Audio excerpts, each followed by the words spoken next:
خود ڈرتے تو بولو ان لوگوں پہ کیا اثر پڑتا. حیرت کی بات ہے, وہ کہتے ہیں ہم بھی ڈر رہے ہیں, یہ بھی ڈر رہے ہیں, تو یہ کون سا معجزہ ہے؟ تو اللہ نے پہلے کروا کے وہ ڈر کو دل سے نکال دیا, تاکہ موسیٰ, اب جب موسیٰ کا عصا اژدہا بنے گا تو فرعون ڈر رہا ہوگا, فرعون ہی ڈر رہے ہوں گے, لیکن موسیٰ بغیر خوف کے وہاں پہ کھڑا رہے گا, ڈٹا رہے گا, تاکہ لوگوں کو پتا چلے کہ موسیٰ علیہ الصلوۃ والتسلیم یہ عصا کا معجزہ لے کر کے آئے ہیں. لیکن اگر یہ بات پہلی مرتبہ ہوتی اور موسیٰ علیہ السلام بھی ڈر جاتے تو لوگ جناب موسیٰ کا مذاق اڑاتے. اب یہ بات آپ کے سمجھ میں آ گئی, لیکن ایک نقطہ یہاں کر کے پھر آگے آنا چاہتا ہوں. معراج مصطفیٰ صلی اللہ علیہ وسلم کی طرف میرے آقا صلی اللہ علیہ وسلم کے دیوانوں, حضرت موسیٰ جب یہ معجزہ لے کر کے گئے تو فرعون کے 70,000 درباری جو جادوگر تھے, ان لوگوں نے حضرت موسیٰ سے کہا ہم ان کا مقابلہ کریں گے.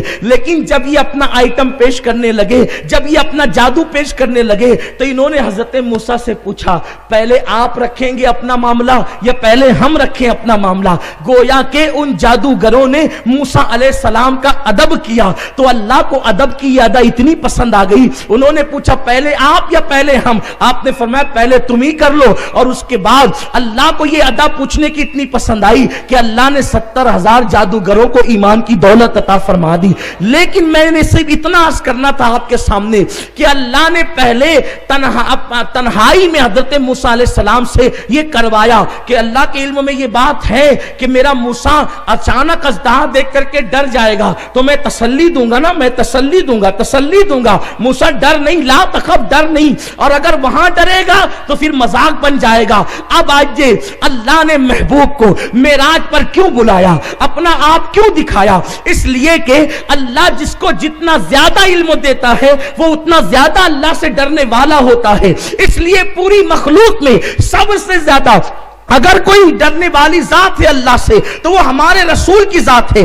اب اللہ نے قیامت کے دن ہے, اللہ رب العزت نے عرش اب لگانا ہے, عرش پہ کرسی بچھانا ہے, اس کرسی پر اپنے محبوب کو بٹھانا ہے, اور سارے انبیاء کو, اللہ اکبر, سارے انبیاء نفسی نفسی کہہ رہے ہوں گے, لیکن کرسی کس کو ملے گی؟ ہمارے نبی کو ملے گی. میرے آقا نے سب کی شفاعت کرنا ہے, انبیاء کرام کی نبوت کی گواہی حضور نے دینا ہے, انبیاء کرام نے تبلیغ کا کام کیا اس کی گواہی حضور نے دینا ہے, انبیاء کرام کی صداقت کی گواہی حضور نے دینا ہے.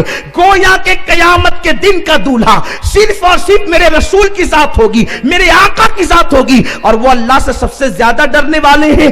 انبیاء نفسی نفسی کیوں کہہ رہے ہوں گے قیامت کے دن؟ کیونکہ انہوں نے اللہ کو نہیں دیکھا, تو اللہ کو جب نہیں دیکھا تو اب اللہ کو بے پردہ دیکھنے کی باری ہے, تو وہ ڈر رہے ہیں, نفسی نفسی کہہ رہے ہیں. ان سے زیادہ تو حضور کے دل میں اللہ کا خوف ہے. اگر حضور بھی اللہ کو نہ دیکھتے تو حضور بھی نفسی نفسی کہتے. میرے بھائی, اگر ایک گھر میں میت ہو جائے اور سارے ہی لوگ رونے لگے اور گھر میں کوئی بڑا تسلی دینے والا نہ ہو تب تو تماشا ہو جاتا ہے. کوئی ایک تو ہوتا ہے جب سب رو رہے ہوتے تو وہ تسلی دیتا ہے, تو وہ سب کو سنبھالتا ہے, سب کا سہارا بنتا ہے. اب قیامت کے دن سبھی نفسی نفسی کہہ رہے ہیں, اور قیامت کا دولہا شافعی یوم النشور بھی نفسی نفسی کہے گا, تو لوگوں کی ہمت کون بندھائے گا, لوگوں کی ڈھارس کون بندھائے گا؟ حالانکہ حضور تو سب سے زیادہ اللہ سے ڈرنے والے ہیں. اللہ رب العزت نے کہا محبوب آ کر کے پہلے مجھے دیکھ لے تاکہ یہ تیرا ڈر ختم ہو جائے, کیونکہ حضور جب گئے نا تو آقا کریم ڈر کی وجہ سے رکتے تھے. آگے اگر وقت رہا تو اس پر گفتگو ہوگی, حضور رکتے تھے تو اللہ کہتا تھا ادن منی یا محبوب, ادن منی یا حبیب, ادن منی یا محمد, ادن منی یا احمد. حبیب اور قریبا اور قریبا. حضور ڈر رہے تھے اللہ کی بارگاہ میں جانے سے کیونکہ خوف تھا رب تبارک و تعالیٰ کا, لیکن اللہ نے ڈر نکالا, فرمایا ادن منی یا حبیب, میرے قریبا قریبا قریبا, اور اتنے قریب بلایا. ثم دنا فتدلى فكان قاب قوسين او ادنى. اللہ نے اتنے قریب بلایا کہ 2 کمان یا اس سے بھی کم کا فاصلہ رہ گیا, اور کہا محبوب مجھے جی بھر کے دیکھ لے, اور دیکھ بھی لے, باتیں بھی کر لے. تو اب اللہ نے اپنے محبوب کو اپنا آپ دکھا دیا ہے. حضور نے اللہ کو بے پردہ دیکھ لیا, اور دیکھا, اور ابن عباس تو کہتے ہیں 2 مرتبہ, اور مسلم شریف کی حدیث سے اشارہ ملتا ہے کہ 9 مرتبہ. 9 مرتبہ کیسے دیکھا؟ 9 مرتبہ اس طرح دیکھا کہ حضرت موسیٰ نے کہا 50 وقت کی نمازیں ملی ہے, جائیے کم کرا کے لائیے. تو گئے 5 کم ہوئی, پھر گئے 5 کم ہوئی, پھر گئے 5 کم ہوئی, اب 50 سے 45 ہوئی. تو کتنی مرتبہ جانے پہ جو ہے وہ 50 سے 5 ہوگی, 45 کم ہوئی, 5 بچی. تو کتنی مرتبہ گئے؟ 9 مرتبہ گئے. 1 مرتبہ خدا نے بلایا, 9 مرتبہ اپنی مرضی سے تشریف لے گئے. گویا کہ خدا کے حسن سے اتنے مانوس ہو گئے کہ اب بار بار جا رہے ہیں, بار بار آ رہے ہیں. میرا امام کہتا ہے قصر دنا تک کس کی رسائی, جاتے یہ ہیں آتے یہ ہیں, جاتے یہ ہیں آتے یہ ہیں, جاتے یہ ہیں آتے یہ ہیں. اب پتا چلا کہ اللہ نے اپنے آپ کو دکھانے کے لیے اتنے قریب کیوں بلایا کہ محبوب جب میرے دیکھنے کے خوف سے سارے انبیاء ڈر رہے ہوں گے تو وہاں پر بے خوف ہوگا. کیوں؟ کیونکہ میں تو معراج کی شب خدا کو دیکھ چکا ہوں, اس سے پیار بھری باتیں کر چکا ہوں. ایسے ہی جیسے موسیٰ کے عصا کو سانپ بنتا دیکھ کر سب ڈرے, موسیٰ نہیں ڈرے, کیونکہ پہلے دیکھ کے ڈر دور ہو چکا تھا, پہلے دیکھ کے ڈر دور ہو چکا تھا, اور اب خدا کو دیکھ کر ڈر دور ہو چکا. کیوں دور ہو چکا؟ اس لیے کہ وہ تو قریب بلا کر کے کیسی باتیں کرتا ہے. وہ خود کہتا ہے السلام علیکہ ایھا النبی, بلا کر سلام کرتا ہے, وہ تو بلا کر سلام کرتا ہے, باتیں بھی کرتا ہے. اور کتنی باتیں کی, خود کہتے ہیں فَأَوْحَى إِلَىٰ عَبْدِهِ مَا أَوْحَىٰ. انشاءاللہ کل اگر وقت رہا تو میں عرض کروں گا کہ فَأَوْحَىٰ إِلَىٰ عَبْدِهِ مَا أَوْحَىٰ کیا کیا باتیں ہوئی. کچھ باتیں انشاءاللہ عرض کرنے کی کوشش کروں گا. تو حضور کی معراج کی ایک حکمت یہ تھی کہ محبوب آجا, قیامت میں سب ڈریں گے, تو نہیں ڈرنا. اسی لیے تو سب ڈریں گے, نفسی نفسی کہیں گے. حضور کیا کریں گے پتہ ہے؟ میزان پہ جا کے اپنی نیکیاں گنہگاروں کی نیکیوں میں ملا کر ان کو کامیاب کریں گے. پل صراط پہ کھڑے ہو کے رب سلیم کہہ کے ان کو پار لگائیں گے. پل سے اتارو راہ گزر کو خبر نہ, جبریل پر بچھائیں تو پر کو. اور محبوب جب خدائی کو دیکھ لیا تو بچا کون؟ خدا کو دیکھ لیا, جتنے فرشتے تھے حضور نے سب کو دیکھا. جتنے فرشتے تھے, آقا فرماتے ہیں میں نے اسرائیل کو بھی دیکھا, وہ ہنستا نہیں تھا. سرکار فرماتے ہیں وہ ہنستا نہیں تھا. جبریل اس کو لے کر آیا, میں نے پوچھا جبریل یہ ہنستا بھی نہیں, یہ کون ہے؟ یہ مسکراتا نہیں. شب معراج اس کے لبوں پہ مسکراہٹ نہیں, کون ہے؟ کہا حضور یہ کبھی بھی نہیں مسکراتا, یہ ملک الموت ہے, یہ اسرائیل ہے. حضور نے اس کو بھی دیکھا, حضور پہ کوئی اثر نہیں ہوا. ارے خدا کو دیکھ کر کے جس کی پلک نہ جھپکے, پھر اسرائیل کو دیکھنا اور اسرافیل کو دیکھنا, بلکہ اس رات تو ان لوگوں کا دیکھنا, ان کی معراج ہو گئی. حضور کی معراج کی انہوں نے خدا کو دیکھا, ان کی معراج کی انہوں نے حضور کا دیدار کیا. اور پھر سب فرشتوں نے عرض کی اللہ ایک بار اور دیکھنا چاہتے. پہلے آسمان والوں کو زیارت ہوئی, دوسرے والوں کو, تیسرے والوں کو, چوتھے والوں کو, پانچویں والوں کو, چھٹے والوں کو, ساتویں والوں کو, سب کو زیارت ہوگی. تو سب کہتے تھے ایک بار اور دکھا دے محبوب کو. تو اللہ نے کہا سب آ جاؤ اور سدرہ پہ جمع ہو جاؤ. سدرہ ایک درخت ہے, اس کی مثال حضور نے دنیا کے بیری کے درخت سے دی. وہ بیری کا نہیں ہے لیکن حضور نے مثال دے کے سمجھایا. جیسے بیری کا تمہارا درخت ہوتا ہے ایسا ہے, اور اس کا ایک ایک پتا جو ہے وہ ہاتھی کے کان کی طرح میں نے دیکھا, اور اس کے پھل میں نے مٹکوں کی طرح دیکھا. سرکار فرماتے ہیں اور ہر پتے پہ میں نے فرشتہ دیکھا. بیری گویا کہ اس سدرہ کے درخت کو فرشتوں کے نور نے ڈھانپ لیا تھا. قرآن نے اس کا ذکر کیا ہے, ڈھانپ لیا تھا. آقا فرماتے ہیں جتنے فرشتے تھے میرا حسن دیکھتے تھے اور سبحان اللہ کہتے تھے. حضور کو دیکھ کر کے فرشتے سبحان اللہ کہتے تھے. حضور کی معراج کی حکمت یہ تو ایک ہی بات بیان کی, ابھی اور